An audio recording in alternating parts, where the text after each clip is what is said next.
Now, recently, Elon Musk has added a feature that people can see Twitter in their native language. And so, if you're a Japanese person and you're picking up your phone and you're going on American Twitter, you see everything in Japanese. The opposite is also true. Like now, Americans can actually see what Japanese people are posting. So, for example, this post here, right? If you click on show original, it was written in Japanese. But when I'm on my phone and I'm looking through it, it's actually written in English. And so Japanese people encountering Americans for the first time was very interesting because you gotta understand, most of them are secluded on their little island there. You know, they have their own Japanese internet and they don't really interact with English-speaking people because they don't know how to write in English. And so a lot of them were fascinated by Americans, so much so that some artists decided to make this comic trying to explain to other Japanese people the divide between Republicans and Democrats. And I find it fascinating, right? So again, this is according to the artist's own interpretation. This is from him examining Americans in the wild. So the first one, it shows the Democrats, right? They like big corporations, right? Big office buildings. They like Starbucks. They like hip hop, electric cars, the New York Times, and they also like basketball.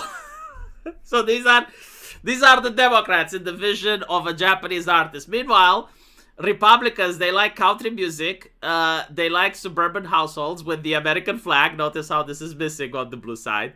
They like baseball. And this is actually fascinating, right? Like, I'm actually fascinated by this.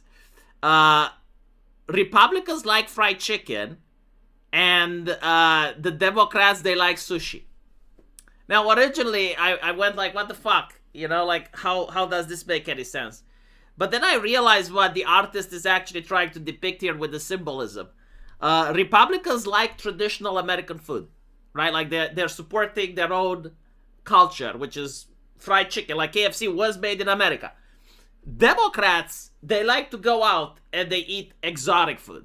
Like, they eat stuff that is specifically outside of America. So, one of the actual main things that Democrats constantly say, diversity is good because of food. Like, unironically, they say this on TikTok all the time. I guess, like, the difference in cars is that here you have an SUV, right? And on the other hand, you have an electric car. With the laptop, it seems that Republicans, according to this Japanese person, like HP, while the Democrats, they like Apple. I do think that this is true, and it's really interesting because there's no advantage of getting an Apple product, is there? Right? It's just more expensive, but it's the brand, right? Like, it's the status. And I think, like, the Japanese person captured this perfectly because leftists are obsessed with status. Like, what do other people think of me? Right-wingers are obsessed with what does my family think of me? And so if society thinks ill of me, it doesn't matter. Does my family feel okay with it, right? And so it's why you have, like, the status here being extremely important. Because, like, if I come to my family with an Apple laptop, they would ask me, like, am I being retarded? Why am I wasting my family money on trivial things when I can buy something like this, which is fitting for purpose? The thing that I found also hilarious was the religion, right? So for Republicans, the religion is the church, while for the leftists, the religion is the LGBT activism. And I was like, oh my fucking god, that is accurately, that is so fucking true.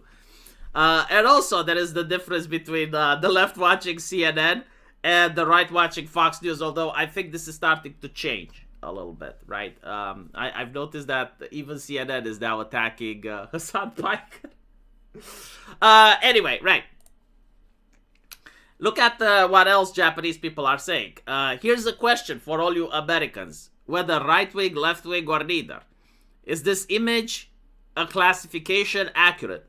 I'm especially unclear on whether sushi is left-wing. If Japanese newspapers are the source, I'm also suspecting they might be spreading misinformation as usual. So, again, this is why Americans and Japanese people are finding a lot in common, because apparently the Japanese people also believe that their newspapers are lying to them. Now, I'm not an American, but I can tell you that, yes, like, most of this picture is accurate in symbolism, right? So it's not necessarily, like, accurate in, right-wingers like KFC and left-wingers like sushi. It's more accurate in the symbolism that right-wingers do support American products. Like, they are happy, they're proud of the American tradition. And this can also be explained by the ideology, right? The Democrats believe that America is systemically racist. It's a nation, an empire built on human suffering, slavery, and oppression. And they want to deconstruct it. And so, obviously, like, everything that is tied to America and everything that Americans are happy with is something that's considered bad. Meanwhile, things that are connected to the outside, that are exotic, are good by definition. They should replace what America is having. Lately, Japanese people have been interacting with the right half on X and getting super happy about it. Shouldn't the right half have barbecue?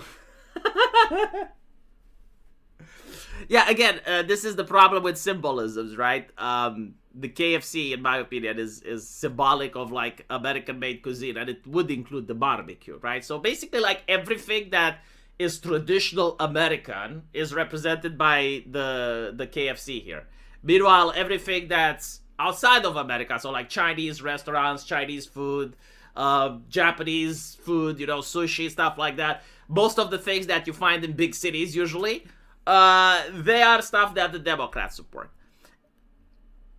As a Japanese person, I can somewhat understand the tendency to want to categorize Americans. But most people realize that it's not that simple. Well, it doesn't have to be like 100%. And that's the whole magic of the stereotype. If you reach a point when, if you notice something, you immediately draw a conclusion, and most of the time the conclusion is accurate, then the stereotype holds.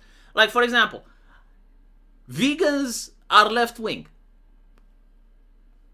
If I go around and every time I see a vegan, I ask them, do you support a left-wing party? And they say yes. And it happens that almost every time that I ask a vegan this is the case, then it doesn't matter that there are some right-wing vegans out there. It doesn't matter that there are some vegans that support right-wing policies or that they're not even politically active, right? It doesn't matter. Because they're the minority, right? And stereotypes, like, they tell you about the majority. And if you do manage to see a vegan that says, no, I'm a right-winger, it doesn't, like, change the stereotype, or the stereotype won't inflict upon him, and you don't go like, no, I know you're a left-wing. No. It's like, okay, this is one that doesn't fit the stereotype. That's fine.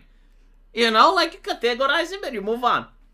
Anyway, it's really interesting to see, like, Japanese people interacting with Americans, placing Japanese memes. Look, you got this Japanese person, again, like, they're all posting in Japanese, but we see it in English because of the AI on Twitter. The image of the Democratic Party praising the Paris Olympics opening ceremony. How did the creator of this meme know that the LGBT is left-wing equivalent of dying for Israel? Most Americans don't know this. Oh, I don't think, like, he actually... Yeah, he didn't make... Oh, never mind. They went... Okay, I see what happened. They went on his timeline and they looked at some of his other political opinions. Yeah, well, it's probably an artist that may have lived in the US or the UK and understands a little bit more. But anyway, right, I found this hilarious and I wanted to share it with you guys. Let me know what you guys think, though. And as usual, I'll see you in the comment section. Take care.